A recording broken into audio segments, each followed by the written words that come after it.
My name is Sheldon Segal and I'm from Crisis Control.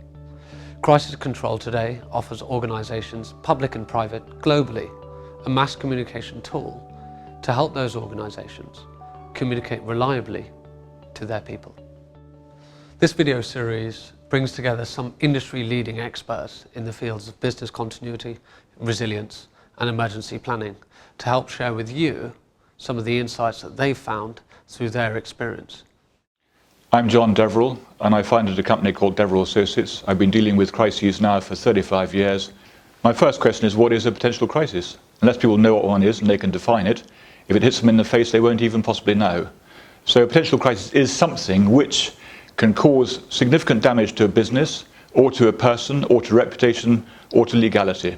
It can be caused by an incident or an issue which is not properly or quickly dealt with. There are many examples. And some of the most damaging can be completely banal ones.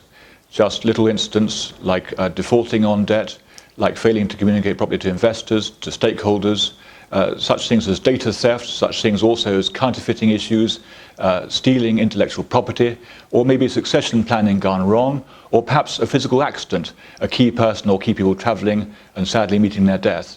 And these things, usually if they're handled proactively and quickly, can be dealt with without causing a crisis. But in so many cases, the small banal things, if they're not properly and quickly handled, can spiral into a crisis, and that'll go straight to the top and potentially fatally damage business. Accountability is really increasingly a key issue. And I'll give examples of that. This is not just sentiment, this is backed up by law.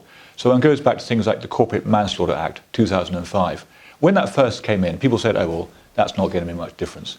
But since then, a number of CEOs, over 10 CEOs, have been personally put in prison. It's typically either for two things. Either it's a health and safety fatality, which could happen in any company where people are coming in and working physically, or it's typically somebody who's died in a care home. In each case, no doubt, the CEOs have said to the judge or whoever is presiding over the inquiry, I can't be blamed because I was hundreds of miles away. It was about 15 levels below my level of command. But in each case, the judge has said, no, you have quite clearly failed to put in place the procedures and the training, not to eradicate likelihood, but to reduce likelihood down to a minimum. And therefore, you too are going to prison, as well as people who directly caused it.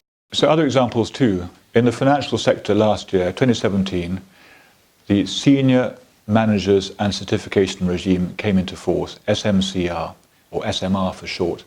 And what that does with banks, it places a very personal liability on senior directors for what happens lower down. So to take an obvious case, LIBOR rigging. In a number of cases, the person's concerned have gone to prison. But the difference as of last year is now the directors at a senior level could also find they're in serious trouble. What's interesting about that is next year, 2019, the whole financial sector becomes subject to this. And that means 47,000 additional firms, insurers, asset managers, the lot. And that's actually doing what a good company would already been doing, what good leaders and managers already do, which is take direct responsibility for what happens lower down the company. And also people lower down the company, going back to the issue of building trust, then know also their backs are being looked after by the guys at the top. So small errors, everything short of negligence, they will be looked after. It'll be regarded as a thing from which people learn. So what should people understand and learn from examples I give, such as the Senior Managers Regime, and also the Corporate Manslaughter Act? What people should learn from that is actually it's all about empowerment. It's not about centralized control. If people running companies empower the people working for them at all levels to use their initiative, choose and select people to whom they delegate responsibility, who have initiative and want to use initiative, and make it quite clear what the values of the company are at all levels, make it quite clear what the parameters are outside of which they cannot act. LIBOR rigging is a very good example in the financial sector, and actually help people understand the context in which they're working, they can work miracles. Because what's really important in terms of dealing with a crisis, or just doing good business, is feeling trusted and empowered. And I think I would hope that these issues have begun perhaps to make people think again and to use the opportunities of laws like this really to reset the whole clock.